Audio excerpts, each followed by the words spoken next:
सार वचन रारह स्वामी वार्तिक भाग दूसरा वचन 236।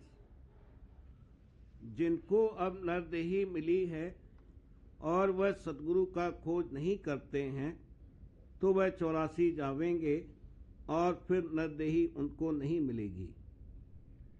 इस वास्ते अभी मौका है अपना काम बनाने का। जो यह मौका हाथ से जाता रहा तो फिर मौका नहीं मिलेगा। वचन 237। बाहर की सेवा और टहल अक्सर जीव कर सकते हैं, इससे सच्चे और झूठे की परख नहीं हो सकती। असल पहचान सच्चे की यह है कि जिसको शब्द बताया जावे और उसमें उसकी सूरत लग जावे तो उसी की प्रीत सच्ची समझना चाहिए। वचन 238।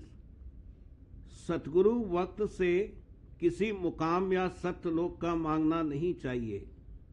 उनसे बारंबार यही प्रार्थना करे कि अपने चरण में रखिए। इससे ऊंचा और बड़ा स्थान कोई नहीं है। वचन 239। संसारी पदार्थों को जो जीव आप भोगते हैं तो अंत को 84 जाने के अधिकारी होते हैं, और जो जीव उन्हीं पदार्थों को संत सद्गुरु और साध के भोग में रखें तो परम पद के अधिकारी होते हैं। क्योंकि संतों की आसक्ति न तो उन पदार्थों में है और न अपनी देह में है, सिर्फ जीवों के उद्धार के वास्ते देह स्वरूप धरा है, पर अपने मुकाम की सैर हर रोज देखते हैं। और जीव पदार्थों और देह में आसक्त हैं, पर उनमें से जो उनकी सेवा और टहल में अपना तन मन और धन खर्च करेंगे वह 84 से बचेंगे, और जो अपने खाने पीने और ऐश और आराम में उम्र खो रहे हैं वह 84 जावेंगे। वचन 240। जब तक तत्व से तत्व नहीं मिलेगा काम पूरा न होगा। और जो 5 तत्व स्थूल हैं इनका कारण सुरत है और सुरत का कारण शब्द है। इन पांचों के झगड़े में पड़ने से कुछ फायदा न होगा। जो सुरत तत्व है उसको शब्द तत्व में मिलाने से काम पूरा होगा, पर यह बात बेदया सद्गुरु पूरे के हासिल न होगी। इस वास्ते पहले सद्गुरु का खोज और उनकी प्रीत करना चाहिए। वचन 241। जैसे पपीहा स्वाद की बूंद के वास्ते बन बन फिरता है और किसी बूंद को कबूल नहीं करता है, क्योंकि और बूंद से उसकी प्यास नहीं जाती है, तो मालिक भी उसकी सच्ची तड़प को देखकर स्वाद बूंद बरसाता है और उसकी प्यास को बुझाता है। इसी तरह जिनको सद्गुरु और नाम का खोज सच्चा है और उनकी तलाश में रहते हैं उनको सद्गुरु और नाम प्राप्त होंगे। हरेक का काम नहीं है जो इस रास्ते पर कदम रखे।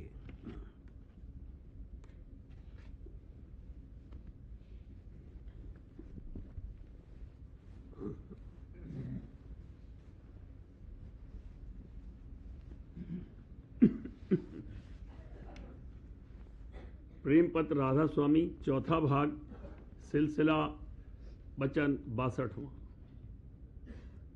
संत जो कुल मालिक के भेदी और उसके खास मुसाहब या निज पुत्र हैं, फरमाते हैं कि वो मालिक अपनी किरणियों यानी चैतन्य धारों से सब जगह मौजूद है, और वे किरणियां यानी रूहें कुल रचना का कारज दे रही हैं, और उसका निज रूप और निज धाम सबसे न्यारा और ऊंचे से ऊंचा है। और वहां माया का, जिसके मसाले से 3 लोक की रचना की देहियां बनी हैं और उनमें सुरतें यानी रूहें बैठकर कार्रवाई कर रही हैं, नाम और निशान भी नहीं है। वो कुल मालिक और उसकी किरणियां माया से जुदी हैं, लेकिन जबकि वे माया के घेर में उतरकर आईं, वहां से माया उनका गिलाफ या खोल होती चली आई। यानी जिस कदर की उनका उतार माया के घेर में हुआ, उसी कदर उन पर गिलाफ चढ़ते चले आए। क्योंकि माया में दर्जे हैं। इस सबब से सामान्य और विशेष चैतन्य का भेद हर एक दर्जे या मंडल में होता चला आया है। इस बयान का सबूत यह है कि हरचंद चैतन्य सब जगह मौजूद है, पर बगैर मदद अपने से विशेष चैतन्य के कुछ कार्रवाई रचना वगैरह की नहीं कर सकता।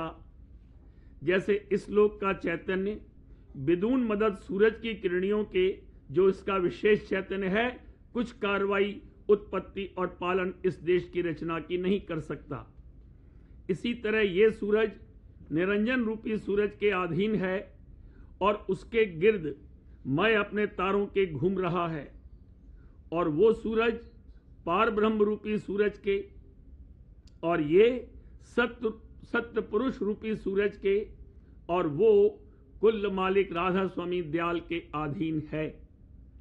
ये सब सूरज एक दूसरे के विशेष चैतन्य हैं और राधा स्वामी दयाल महाविशेष चैतन्य हैं और वही कुल मालिक हैं।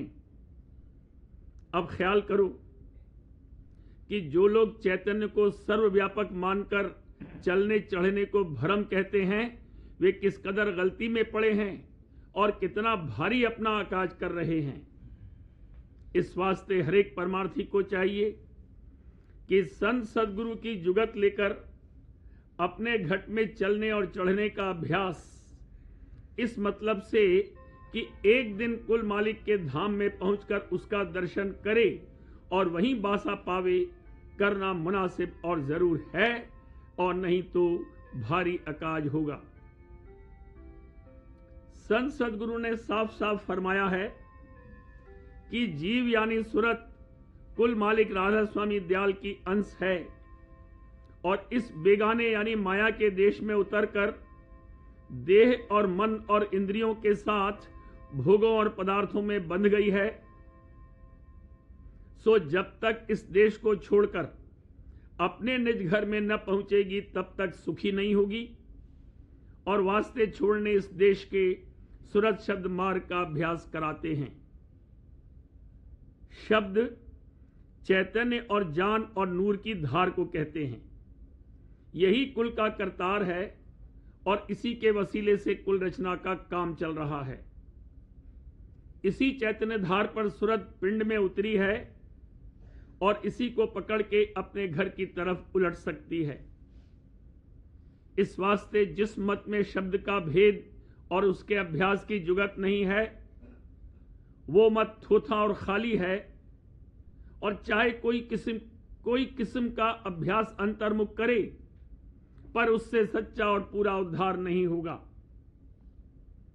जो उस अभ्यास में चढ़ाई भी है, तो भी वो अभ्यासी कहीं न कहीं माया के घेर में रहेगा और जन्म मरण के चक्कर से उसका बचाव हरगिज नहीं होगा। इस वास्ते संत अति दया करके फरमाते हैं कि सब जीवों को, चाहे औरत होवे या मर्द, जो अपने जीव का कारज बनाना चाहते हैं, लाजिम है कि संतों के चरणों की शरण लेकर सूरज शब्द मार्ग का अभ्यास शुरू करें, तो उनका बचाव 84 और जन्म मरण के चक्कर से सहज में हो जाएगा। सूरज शब्द मार्ग की ऐसी महिमा है कि जो कोई संत सदगुरु से उपदेश लेकर थोड़े दिन भी उसका अभ्यास करे, तो भी वो जीव 84 में नहीं जाएगा, और संत सदगुरु की दया से 4 जन्म में उसका काम पूरा बन जाएगा, यानी धुरधाम में पहुंच जाएगा। और जब तक ऐसा न होगा, वो अच्छे कुल में जन्म लेकर बदस्तूर अपना अभ्यास संत सदगुरु के सत्संग में शामिल होकर करता रहेगा, और हर जन्म उसका पहले जन्म से बेहतर होगा। हरचंद कुल मालिक राधा स्वामी दयाल ने संत सदगुरु रूप धारण करके शब्द के अभ्यास को निहायत सहज कर दिया है कि लड़का, जवान और बूढ़ा बगैर छोड़ने घर बार और रोजगार के सहज में कर सकते हैं। लेकिन जब तक कि राधा स्वामी दयाल और संत सदगुरु की दया शामिल न होवे, तब तक इस अभ्यास का किसी से दुरुस्ती से बन पड़ना मुश्किल बल्कि नामुमकिन है। और मतों के अभ्यास को चाहे जो कोई काष्ठा धारण करके या हट के साथ कर लेवे, पर राधा स्वामी मत का अभ्यास सूरज शब्द योग का कोई जीव कामयाबी के साथ बगैर संत सदगुरु की दया के नहीं कर सकता। जो कुल मालिक राधा स्वामी दयाल और संत सदगुरु की दया शामिल हाल होवे, तो थोड़ी सी मेहनत और तवज्जो के साथ कार्रवाई करने से पूरा फल मिल सकता है। यानी संत सदगुरु अपनी दया का बल देकर अभ्यास करावेंगे और मेहर से उसमें कामयाबी बख्शेंगे। जीव निहायत निबल है और मन और माया और काल और कर्म वगैरह का जो परमार्थ में विघ्न कारक हैं मुकाबला नहीं कर सकता और न उनको हटा सकता है। लेकिन संत सदगुरु अपनी दया से उससे जिस कदर कार्रवाई मुनासिब हो करा सकते हैं और 3-4 जन्म में धुरपद में पहुंचा सकते हैं और मन और माया और काल को भी हटा सकते हैं। इस वास्ते सच्चे परमार्थी और दर्दी जीवों को मुनासिब है कि संत सदगुरु और उनके सत्संग की शरण लेकर कार्रवाई शुरू करें तो उनका काम सहज में बन जाएगा। संतों का मार्ग प्रेमा भक्ति का है, यानी बगैर संत सदगुरु और सच्चे मालिक के चरणों में थोड़ा बहुत प्रेम और प्रीत लाने के शब्द का अभ्यास दुरुस्ती से नहीं बन सकता है। और ये प्रेम संत सदगुरु की दात और बख्शिश है, यानी उनके सत्संग और सेवा से पैदा होगा और अभ्यास करके दिन दिन बढ़ता जाएगा और एक दिन धुरघर में पहुंचाकर छोड़ेगा। प्रेमी से सब काम कैसे ही कठिन होवें आसानी से बन सकते हैं और उनके करने में उसको रस और आनंद मिलता है और न करने में दुख और क्लेश होता है। प्रेम ऐसी भारी दौलत और शक्ति है कि कुल मुश्किलों को आसान करके प्रेमी को उसके प्रीतम से मिला देती है और सब विघ्नों को सहज में हटाती चली जाती है। और जो कि ये दौलत कुल मालिक राधा स्वामी दयाल और संत सदगुरु की मेहर की दात है, इस वास्ते सर्व शक्तियां इस अचरजी दया और शक्ति के अधीन हैं। जिसको ये दौलत थोड़ी बहुत मिली है या मिलती जाती है, वही जीव बड़भागी है और उसी को संत सदगुरु का मंजूर और अपनाया हुआ समझना चाहिए और उसी का एक दिन उनकी दया से सच्चा और पूरा उद्धार हो जाएगा। बार बार